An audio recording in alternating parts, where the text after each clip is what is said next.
오늘은 출애굽기 3장에 있는 말씀으로 모세와 불타는 떨기나무 또 거기 앞뒤로 연결되는 그 말씀을 좀 보겠습니다. 지난 시간에도 말씀드렸지만 출애굽기 1장 끝부분과 2장 사이에는 약 40년의 시간이 있고요. 간격이 있고, 또 오늘 함께 읽으신 출애굽기 3장과 출애굽기 2장 끝부분 사이에도 약 40년의 시간의 간격이 있습니다. 성경은 때때로 이렇게 한 장, 또 성경과 성경 사이에 수백 년, 또 뭐 아주 오랜 시간이 간격이 있는 것을 종종 볼 수가 있죠. 모세는 장인 이드로의 양을 치면서 40년간 매일 일상의 삶을 반복하며 살았습니다. 인생에서 매일 반복되는 매일매일의 일상은 매우 중요합니다.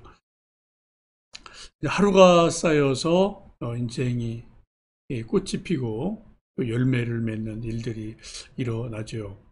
이제 현대인들이 이제 가끔 이제 뭐 여러 가지 뭐 복권이나 주식이나 로또나 뭐 등등등 여러 가지 이제 이런저런 뉴스들이 나오고 또 이런저런 이제 뭐 소문들이 있으니까 많은 현대인들이 대박의 꿈 때문에 매일매일 일상의 삶을 소홀히 하는 그러한 경향들이 점점점 많아지는 것 같아요.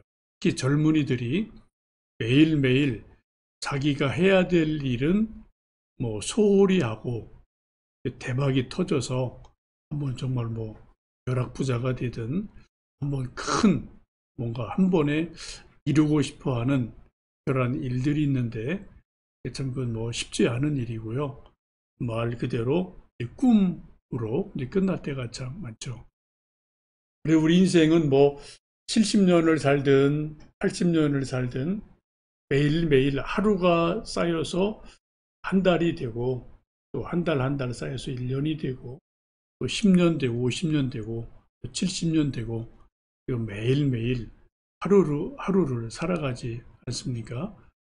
그래서 매일 반복되는 일상, 뭐 아침 일어나서 세수하고 아침밥 먹고 직장인은 회사 가고 학생들은 학교 가고 열심히 오전에 일하고 공부하고 또 이제 점심 때 점심 먹고 오후에 또 조금 졸리더라도 공부하고 일하고 이렇게 시간을 지내다가 또 이제 저녁이 되면 뭐 이제 퇴근하고 학교하고 집에 와서 먼저 세수하고 밥 먹고 좀 쉬다 TV 보다 기도하다 뭐 수요일 같은 오늘 같은 날은 이렇게 좀 우리가 성경 공부하고 기도하고 그게 반복되는 이 매일매일의 일상이 아주 뭐 이건 루틴한 거죠. 그냥 뭐 매일매일 큰 변화가 사실 없어요. 그래서 뭐 좀 너무 단순해서 요즘 뭐 좀 이렇게 좀 뭐 심심하다 싶을 정도이긴 하지만 우리 일상은 우리 인생에 아주 중요한 것이고 또 건강한 일상이 우리 행불행을 뭐 결정적으로 좌우하는 그런 일들이 있죠.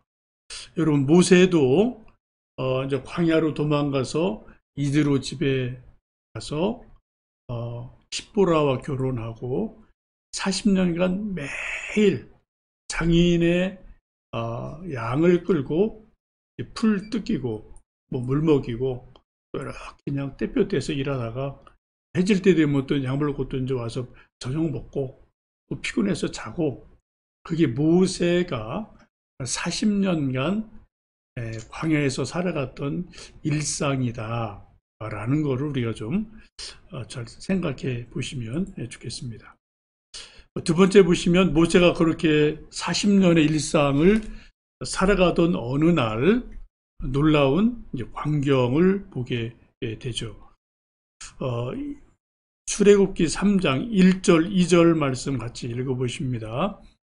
모세가 그의 장인 미디안 제사장 이드로의 양떼를 치더니 그떼를 광야 서쪽으로 인도하여 하나님의 산 호렙에 이르매 여호와의 사자가 떨기나무 가운데로부터 나오는 불꽃 안에서 그에게 나타나시니라. 그가 보니 떨기나무에 불이 붙었으나 그 떨기나무가 사라지지 아니하는지라. 예, 40년간 모세는 매일 아침 일어나서 아침 먹고 양떼 몰고 일하고 저녁에 들어와서 저녁 먹고 또 피곤해 자고 이런 일을 40년간 계속 일상을 살아왔어요. 그러던 40년이 지난 어느 날 하나님의 산 호렙산까지 조금 멀리 양떼를 몰고 가게 됐습니다. 그때 떨기나무, 이거 흔히 뭐 사막에 있는 나무들인데 떨기나무가 불이 붙었는데 불이 타지 않는, 사라지지 않는 그러한 신기한 모습을 모세가 우연히 보게 되죠. 사실 이것도 우연이 아니라 이제 하나님의 부르시는 사인이죠. 40년의 일상생활 속에서 이런 일을 본 거는 40년 만에 딱 한 번이에요. 그게 이제 그전에는 그냥 뭐 사막에 있는 그냥 떨기나무 뭐 여기 저기 있는 거 뭐 양 치다가 봤겠죠. 근데 이날은 떨기나무가 활활 불이 막 타오르는데 불꽃이 막 올라오는데 조금 지나면 이제 불꽃이 사그라들어야 되죠. 나무가 타니까. 그런데 계속 불타오르고 나무는 그대로 있으니까 이게 뭐야? 호기심이 생겨서 나무 가까이 가게 됩니다. 세 번째 보시면 불타는 떨기나무가 사라지지 않으니까 호기심이 생겼어요. 이건 진짜 이상한 일이다. 보통 일이 아니네.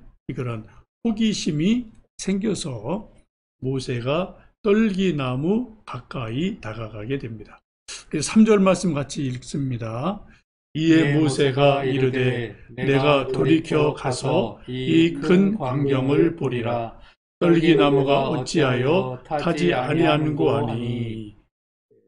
예, 모세가 그 모습을 그렇게 말하죠. 이 큰 광경을 보리라. 이 신기한 광경, 자기가 40년 동안 계속 광야를 다니고 양을 쳤지만 한 번도 40년간 볼 수 없었던 신기한 광경을 딱 본 거예요. 그리고 내가 이 큰 광경을 좀 봐야 되겠다. 좀 신기하다. 그래서 발걸음을 돌이켜서 떨기나무 가까이 가게 됩니다. 여러분 성지순례 가보신 분들은 시내산 이제 새벽에 낙타 타고 올라갔다가 해 뜨는 거 보고 또 이제 걸어서 한 몇 시간 내려오면은 그 산 밑에 캐서린 수도원이 있지 않습니까? 뭐 여러분 갔다 오신 분들 이 사진이 좀 익숙하실 거예요. 시내산 밑에 캐서린 수도원이 있는데요. 이 캐서린 수도원 안에 모세가 본 떨기나무가 있다라고 이제 이야기하죠. 요 떨기나무가 수도원 안에 있는 나무인데 이게 뭐 몇천 년 된 지는 우리가 알 수 없지만 하여튼 요게 떨기나무예요. 요런 떨기나무에 불이 붙어서 막 타오르는 그런 모습을 모세가 보고 신기해서 다가가게 됩니다. 여러분 뭐 코로나 때문에 요즘 뭐 외국 여행을 못하지만 또 이제 뭐 올해 내년에 코로나 다 종식이 되고 또 이제 혹시 성지순례를 갈 기회가 있으시면은 뭐 시내산 올라가 보시고 또 이제 여기 캐서린 수도원에 또 가보시고 이것도 보시면 좋겠어요. 저도 이제 시내산은 올라갔다 왔는데 근데 저희들이 이제 내려왔을 때는 그날이 뭐 무슨 일이 있었는지 수도원이 문을 안 열었어요. 그러니까 이렇게 높은 데서 언덕에서 이렇게 이제 밑으로 이렇게 수도원 안을 좀 이렇게 들여다보고 희미하게 이렇게 좀 이제 이 떨기나무 있는 건 이제 희미하게 먼 데서 보긴 봤는데 안에 들어가서는 저는 보지는 못했습니다. 꼭 여러분 기회 있으시면 한번 가서 또 보시면 좋을 것 같아요.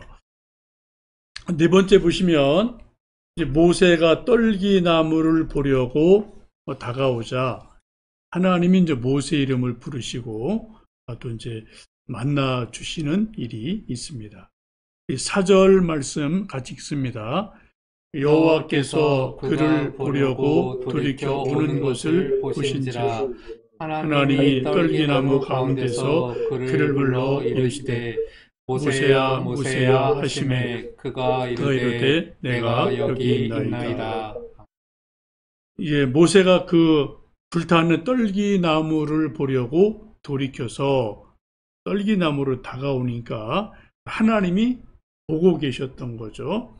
그리고 모세가 오는 것을 보시고 불타는 떨기나무 가운데서 하나님이 모세야 모세야 하고 하나님께서 모세를 2번 부르시는 것을 봅니다. 성경을 보시면 하나님이 우리 인간의 이름을 한 개인이죠. 한 개인의 이름을 특정해서 부르실 때가 종종 있습니다. 이게 아주 흔한 일도 아니고 매일 있는 일도 아니고요. 우리 모두에게 다 있는 일도 아니겠지만 그러나 가끔 하나님이 특정인에게 저에게 여러분 개인에게 또 홍길동에게 철수에게 이름을 딱 찝어서 불러서 부르시는 일이 있어요. 창세기 보시면은 에덴 동산에서 아담이 이제 선악과를 따먹고 두렵고 부끄러워서 나무 사이에 이렇게 이제 무화과 나무 뒤에 좀 숨지 않습니까? 하나님이 아담아 내가 어디 있느냐라고 아담의 이름을 직접 개인의 이름을 딱 찝어서 부르면서 어디 있느냐라고 아담의 이름을 부르시는 일이 있죠. 또 이제 조금 사장 보시면은 가인에게는 가인아 내가 어디 있느냐라고 묻지 않으시고요. 가인이 이제 동생 아벨을 죽인 후죠. 가인에게 형에게 내 아우 아벨이 어디 있느냐라고 아벨의 동생의 안부를 부르시고 그 이름을 부르시는 것을 여러분 보실 수 있어요. 또 세월이 쭉 흐르면 사무엘이 이제 어릴 때 한나가 기도해서 기도의 응답으로 사무엘이 태어나고 젖을 떼고 이제 실로에 가서 성전의 성막에서 자라죠. 어느 날 하나님이 잠자는데 사무엘아 사무엘아 라고 부르셔요. 사무엘이 이제 잠결에 자기 이름을 듣고 엘리 제사장에게 달려가서 너를 부르셨습니까? 라고 물으니까 아니다, 자라. 이게 3번이나 반복을 했죠. 그러다 이제 엘리 제사장이 이거는 하나님이 사무엘을 부르시는구나 이걸 깨닫고 또 이제 내 이름 부르면은 여기 종이 여기 있습니다. 말씀하소서 응답해라 라고 해서 하나님이 사무엘아 사무엘아 부르시면서 하나님 음성 듣는 일이 일어납니다. 여러분 혹시 기도하다가 혹은 성경 말씀을 읽다가 묵상하다가 혹은 어떤 인생의 큰 고난 가운데 슬픔 가운데 빠져서 정말 힘들 때 어떤 상황 속에서 하나님이 내 이름을 부르시는 그러한 체험이 꼭 있으신지 모르겠어요. 있을 수도 있고 아닐 수도 있어요. 조금 명료할 경우도 있고 희미한 경우도 있을 수 있습니다.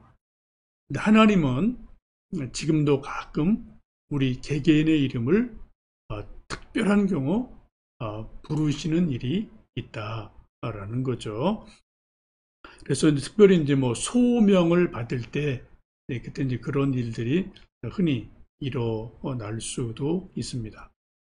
어쨌든 여러분, 오늘 4절을 보시면 이제 불타는 떨기나무를 보려고 모세가 다가가니까 하나님이 모세야, 모세야 라고, 정말 이건 음성이에요. 이건 보이스입니다. 정말 이 보이스로, 음성으로 모세를 부르셔서 좀 폴링 하시는 모습을 보게 됩니다. 다섯 번째 보시면 하나님은 떨기나무로 다가오는 모세를 부르시고, 모세가 제가 여기 있습니다, 내가 여기 있나이다 라고 말씀하니까 모세에게 특별한 말씀을 주죠. 3장 5절 같이 읽습니다. 하나님이 이르시되 이리로 가까이 오지 말라. 내가 선 곳은 거룩한 땅이니 내 발에서 신을 벗으라.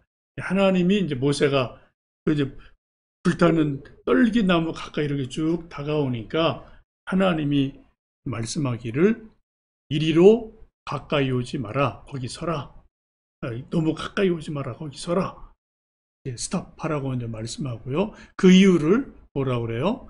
내가 선 곳은 거룩한 땅이다. 내가 지금 서 있는 곳이 거룩한 곳이기 때문에 더 이상 가까우지 마. 거기 서 있어라. 두 번째는 내 발에서 신을 벗어라 라고 말씀을 합니다. 여기 이제 모세가 지금 하나님 앞에 서 있는 그곳을 하나님이 뭐라고 그래요?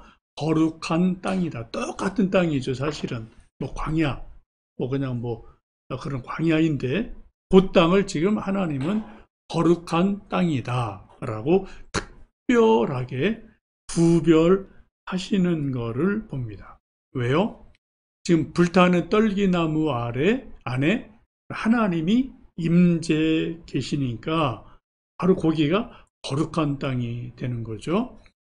여러분, 거룩하다는 것의 가장 중요한 의미는 하나님이 임재해 계시기 때문에 그곳이 거룩한 곳으로 변화됩니다.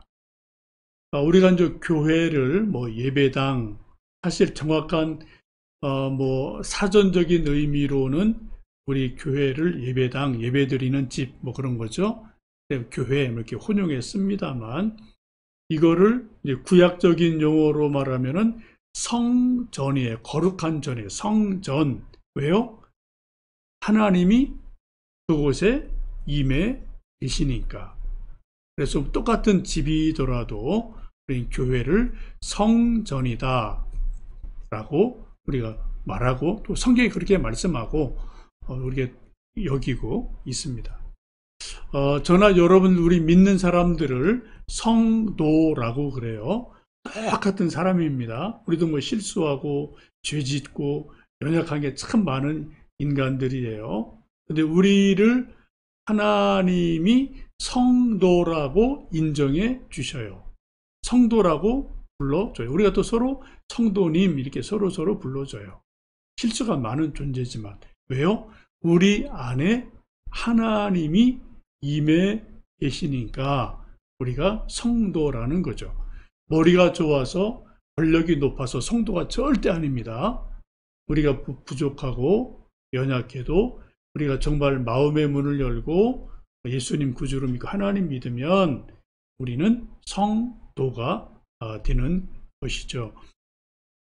구약에서는 거룩하게 되는 것은 관유를 부르죠. 이렇게 발라주죠. 특별한 뭐 제사장, 왕, 선지자 이런 사람에게 이제 뭐 하나님이 만들게 하신 관유를 이렇게 이제 부어주는 것으로 거룩하게 구별하는데, 신약에 와서는 예수님의 보혈이 우리의 죄를 씻음으로 우리가 거룩하게 되고요. 우리 안에 하나님 말씀이 있고 특별히 성령님이 계시니까, 성령님이 내주하시니까 우리가 거룩한 존재로 바뀌어집니다. 자꾸만 점점점 거룩의 순도가 높아지는 것으로 보면 좋겠습니다. 여기가 이제 거룩한 땅이다 이렇게 말씀하시고 하시는 말씀이 그러므로 내 발에서 신을 벗어라 라고 말씀을 합니다. 여기 신을 벗는다는 것은 모세가 옛날 무슨 신인지 모르겠습니다만 요즘 말로 말하면 운동화, 구두 이런 신이죠. 이런 신을 우리가 늘 매일 신고 집에 가고 학교 가고 시장 가고 또 여기저기 왔다 갔다 하고 신이 그런 역할을 하잖아요. 신은 우리가 세상을 살아가는 일상의 신이고요. 우리가 여기저기 다니는 그렇게 이제 사용하는 도구이지 않습니까? 신은 세속적인 삶을 나타낸다라고 보시면 좋겠어요. 세상적이고 세속적이던 것을 이제는 벗어버려라 라고 말하고 이제 거룩하게 되라 라고 말씀합니다. 아주 오래된 교회, 좀 역사가 한 70년, 100년 이렇게 오래된 교회들 보면요, 지금도 가끔 옛날식으로 지어진 그 예배당을 보면은 목사님들이 설교하러 올라갈 때 구두를 벗고 슬리퍼로 갈아 신고 이렇게 올라가는 그러한 구조가 되어 있는 예배당이 지금도 가끔 있어요. 장로님, 또 권사님, 대표 기도에서 강단에 올라갈 때도 신발 벗고 그리고 슬리퍼 신고 올라가는 그러한 교회가 지금도 가끔 있습니다. 여러분 왜 그럴까요? 똑같은 예배당인데 근데 그런 이렇게 좀 불편하죠. 신발 벗었다가 신었다. 벗는 건 쉬운데 이것도 내려올 때 신으려면 되게 불편해요. 그냥 이게 엉덩이를 어디다 둘지도 없고 그냥 거기 앉을 수도 없고 참 되게 불편한데 근데 그런 교회가 지금도 있어요. 그 의미가 뭡니까? 바로 그거예요. 신을 벗고 지금 막 세상 왔다 갔다 하던 그런 신 벗고 강단, 여기는 특별하게 하나님 말씀을 선포하는 곳이니까 강단에 올라갈 때, 단에 올라갈 때는 세상 다니던 신 벗고 그리고 거룩한 모습으로 올라가라. 그런 의미를 부여하는 곳이 지금도 종종 있기도 합니다. 여러분, 우리 아들들이 군대 가면은 나이키를 신고 가든 프로스펙스를 신고 가든 입대할 때는 다 그냥 자기 신발 신고 가요. 구두든 운동화든. 근데 딱 훈련받고 군인이 되면은 뭐를 신습니까? 군화를 신어요. 워커를 신어요. 왜? 군인이니까. 신발을 다 벗기고 군화를 시키거든요. 신분이 바뀐 거예요. 마찬가지입니다. 지금 하나님께서 모세를 하나님의 거룩한 사람으로 부르시면서 그 신을 벗어라. 이건 하나님이 신겨주시는 사명의 신을 신게 되죠. 에베소서 신약 와서 에베소를 보면은 이제 사도 바울의 말씀을 빌리면 평화 안에 복음의 신을 신고 복음을 전해라. 그런 말씀도 여러분 기억나실 겁니다. 여러분 우리가 이제 이거는 말씀 그대로 신을 벗는 건데 가끔 집에서나 혹은 기도할 때 내 신에서 신을 벗는 것처럼 세속적인 걸 이렇게 좀 벗어내는 그러한 의식, 그러한 생각, 그러한 기도 이런 것은 또 우리에게 참 중요한 일인 줄 압니다. 여섯 번째 좀 보십니다. 모세에게 나타나신 하나님은 자신을 어떠한 분으로 이제 알려주시는가요? 6절 말씀 같이 읽습니다. 또 이르시되 나는 내 제사장의 하나님이니 아브라함의 하나님, 이삭의 하나님, 야곱의 하나님이니라. 모세가 하나님 뼈기를 두려워하여 얼굴을 가리매. 신을 벗어라 라고 이제 말씀하고 나서 하나님이 자기 자신을 모세에게 알려주시죠. 첫 번째는 나는 내 조상의 하나님이다. 라고 말씀을 하셔요. 나는 내 조상의 하나님이다. 그리고 두 번째는 아브라함의 하나님, 이삭의 하나님, 야곱의 하나님이다 라고 말씀을 하죠. 여러분이 성경 우리가 읽다 보면은 이 말씀이 많이 반복이 돼요. 아브라함의 하나님, 이삭의 하나님, 야곱의 하나님. 이게 하나의 관용 구죠. 그래서 뭐 구약이든 신약이든 예수님도 이 말씀을 직접 이 말씀을 하신 적이 있어요. 아브라함의 하나님, 이삭의 하나님, 야곱의 하나님. 이걸 그대로 예수님도 쓰신 일이 있어요. 여러분 이 의미가 뭘까요? 하나님이 나는 그냥 여호와 하나님이다. 천지를 창조한 창조주 하나님이다. 그렇게 말씀하셔도 맞지요. 그런데 어떤 경우는 하나님 스스로가 아브라함의 하나님, 이삭의 하나님, 야곱의 하나님이라고 자기를 이렇게 말씀한단 말이에요. 지금 모세에게 하나님이 그렇게 말씀하는 거죠. 이게 무슨 의미가 있을까요? 또 우리가 가끔 여러분 기도할 때도 그런 기도 개인적으로 하든 대표 기도할 때 이 표현을 그대로 쓰시는 분도 가끔 있어요.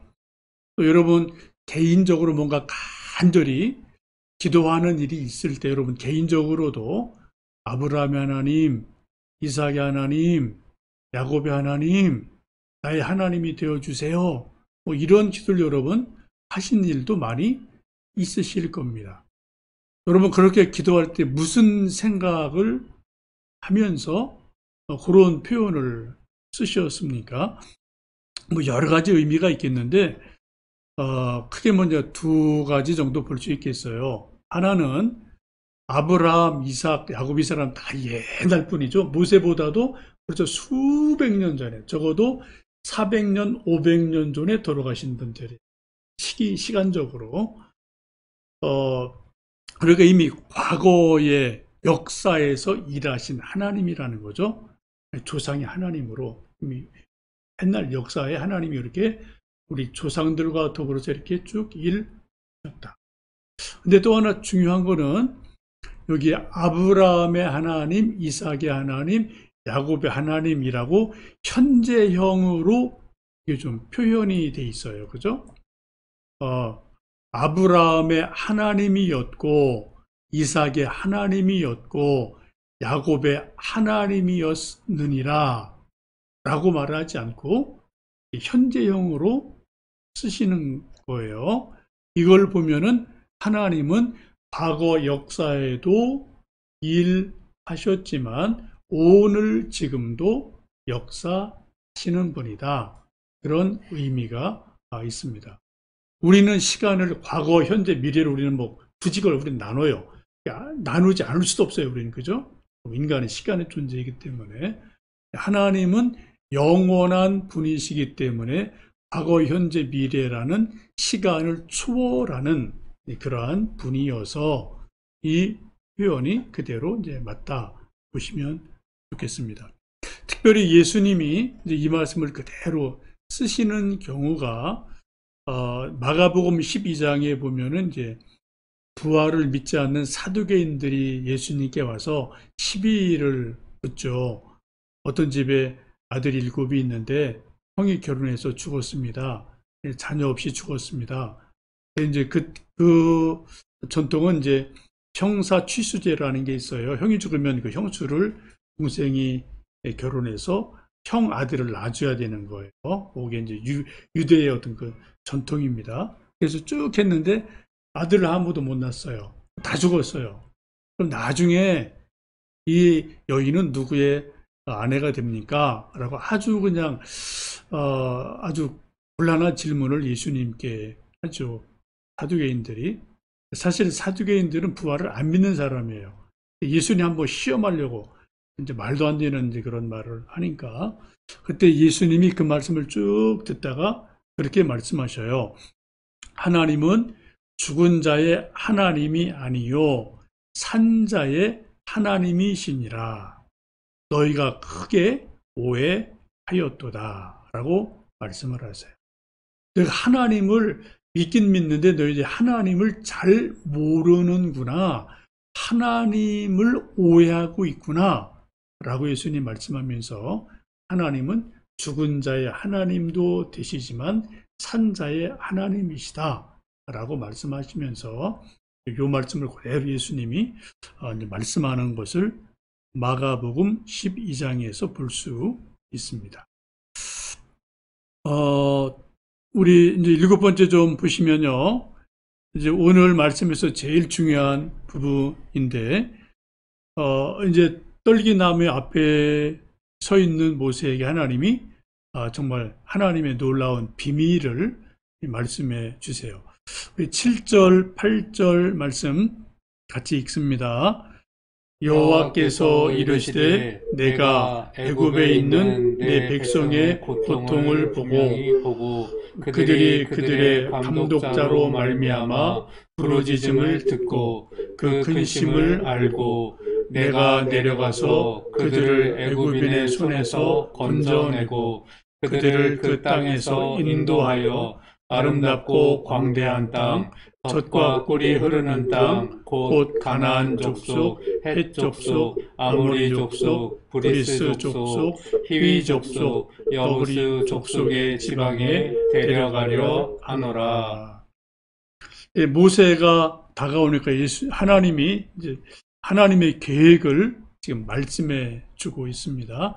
7절에 보시면 여호와께서 이르시되 내가 하나님이 말씀하죠. 내가 이제 중요한 빨간 표시한 부분을 보시면요. 내가 하나님이 애굽에 있는 내 백성의 고통을 분명히 보고 하나님이 400년간 이스라엘 백성들이 고통하는 당하는 것을 분명히 하나님이 보고 있었다. 봤다. 보았다.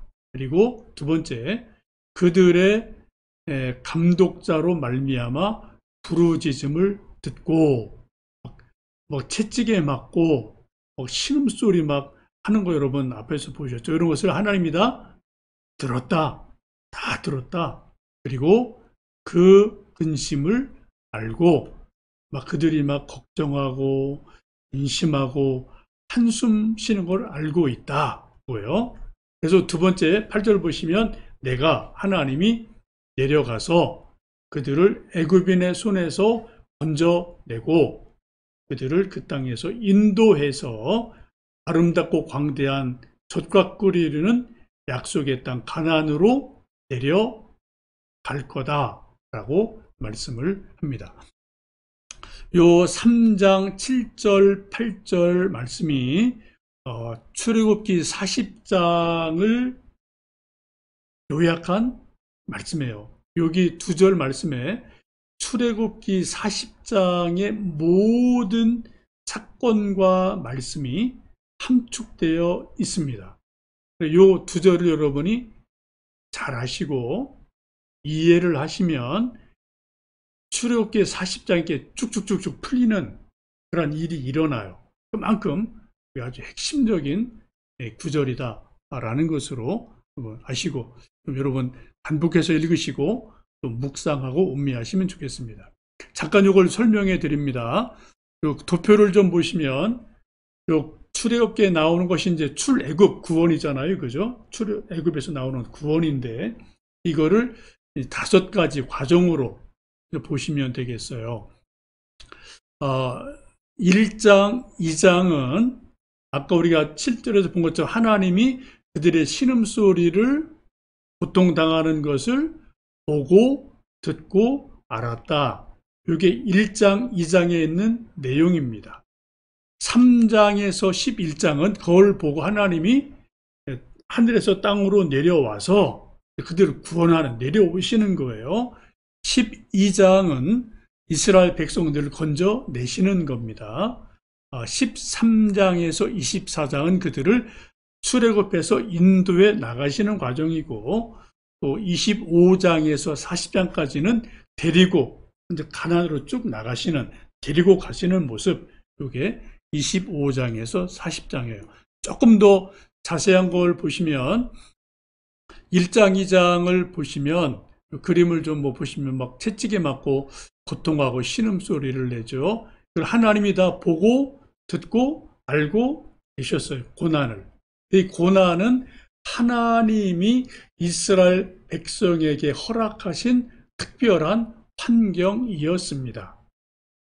고난이라는 환경을 약 400년간 하나님이 출애굽 전에 주신 거예요. 뭐 여러 가지 이유가 복합적으로 여기 먼저 하나님의 뜻이 있습니다. 이 고난 가운데 이스라엘 백성이 한 거는 뭡니까? 두 가지. 하나는 너무 아프니까 힘드니까 신음소리를 낸 거죠. 아이고 아이고 죽겠네 뭐 이런 거. 그리고 또 하나는 뭐예요? 부르짖었어요. 그걸 우리식으로 말하면은 기도했다는 거예요. 아이고 하나님 우리 좀 살려주세요. 아이고 하나님 우리 좀 구원해 주세요. 이런 탄식과 기도를 고난 가운데 끊임없이 했다. 이게 1장, 2장의 전체적인 핵심 주제이고요. 이걸 하나님이 다 보고 듣고 알고 계셨어요. 그러니까 3장에서 11장까지는 어떻게 해요? 하나님이 내려오세요. 구원하려고. 하나님이 직접 내려오시기도 하지만 때로 어떻게 해요? 사람을 보내십니다.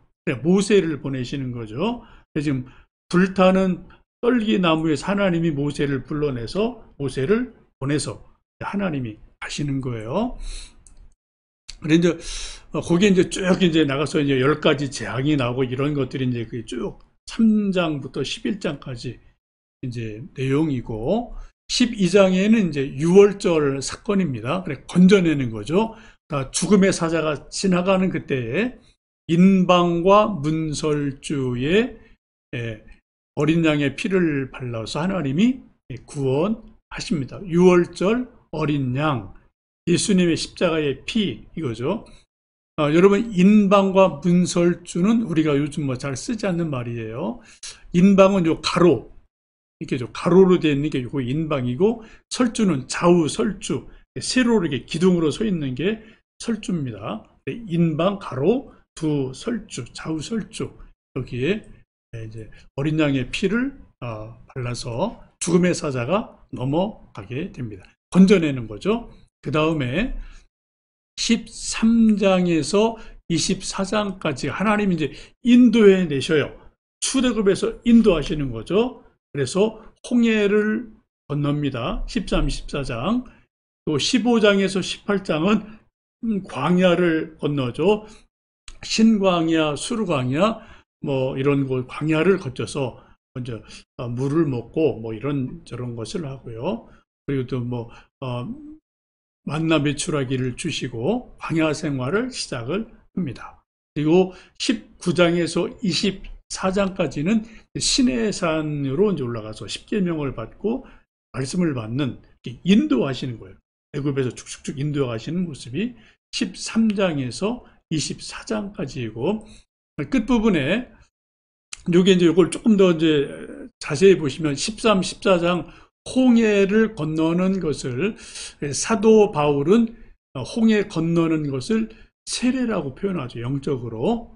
그래서 자기를 부인하고 옛사람이 죽고 애굽 사람이 죽고 새 사람이 됐다. 이런 의미로 자기 부인하고 세례받고 새 사람 됐다. 의미로 이제 보시면 되고요. 15장에서 18장까지는 광야가 나오는데 광야는 한마디로 말씀드리면 훈련입니다. 힘든 거죠. 훈련은 뭐든지 힘든 거예요. 쉬운 거 절대로 없어요. 그래서 하나님만 바라보고 살도록 만나 메추라기를 주시고 땅을 보는 게 아니라 하늘만 바라보고 하나님만 바라보고 살도록 훈련을 하죠. 이걸 조금 뭐 영어 표현을 쓴다면 포커싱 로드십, 주님만 하나님만 바라보고 하나님의 주권만 인정하도록 광야 훈련을 하게 돼요. 그리고 나서 19장에서 24장까지 시내산에서 모세를 불러내서 십계명 주시고 율법을 주시죠. 그래서 하나님이 자기 계시를 하고 말씀을 분명하게 주시고 율법을 주시고 하나님의 사상, 하나님의 철학, 하나님의 기준대로 살라고 말씀과 기준을 정확하게 주시는 것이 신의 산의 계명입니다. 그리고 이제 마지막에는 이제 성막을 지어서 무슨 매일 예배드리고 하나님 만나고, 그래서 하나님께 예배드리는 삶, 하나님 중심의 삶, 예배 중심의 삶을 살도록 훈련시키시는 것이 출애굽기의 큰 내용이다 라고 보시면 좋겠습니다. 여러분, 이런 조금 보자 대략적인 것을 말씀드렸는데, 뭐 여러분 필요하면은 뭐 카톡으로 이걸 보내드릴 수도 있어요. 필요한 분은 주 전수사님께 요청하시면 뭐 요 카톡으로 요 도표는 좀 보내드릴 수도 있겠습니다. 하여튼 출애굽기 전체가 이런 구조로 되어 있다. 그렇게 좀 보시면 좀 출애굽기 읽으실 때 좀 이해가 쉬우실 겁니다. 마지막으로 이제 하나님이 출애굽의 사명을 감당하기 위해서 모세에게 이제 가라. 그래서 이제 보내시죠. 우리 9절, 10절 말씀 이제 좀 읽습니다. 이제 가라. 이스라엘 자손의 부르짖음이 내게 달하고 애굽 사람이 그들을 괴롭히는 학대도 내가 보았으니 이제 내가 너를 바로에게 보내어 너에게 내 백성 이스라엘 자손을 애굽에서 인도하여 내게 하리라. 아멘. 그래서 이제 이런 큰 하나님의 뜻을 이루시기 위해서 모세를 택하셔서 가라 보내셔서 출애굽의 일을 이루어 가십니다. 여러분, 오늘 조금 몇 가지 그림을 특별히 보여드렸는데 그 구조를 한번 좀 생각해 보시면서 하나님이 모세를 부르셔서 이끌어 가신다. 근데 1장, 2장에 큰 중요한 게 뭐라고요? 하나님이 이스라엘 백성의 고난, 신음소리, 고통당하는 걸 다 보셨다, 듣고 계셨다, 알고 계셨다. 여러분, 이거를 꼭 기억하시고요. 우리들이 인생이 힘든 것도 그거죠. 아유, 하나님은 내가 고통당하는 거 모르시는 것 같아. 하나님은 내 고난을 하나님은 모르시는 것 같아. 그런 답답함이 솔직히 우리에게 있잖아요. 그러면 이제 기도도 안 되고, 뭐 믿음도 떨어지고, 뭐 교회 올 마음도 없고, 다 뭐 그런 과정이 누구나 다 있죠. 근데 성경은 분명히 말씀하기를 오늘 7절, 8절 말씀처럼 하나님은 다 하늘에서 보고, 알고, 듣고 계신다. 하나님의 때가 되면 또 하나님 사람을 보내든 하나님이 내려오셔서 역사하신다. 이게 오늘 우리에게 주시는 아주 중요한 말씀입니다.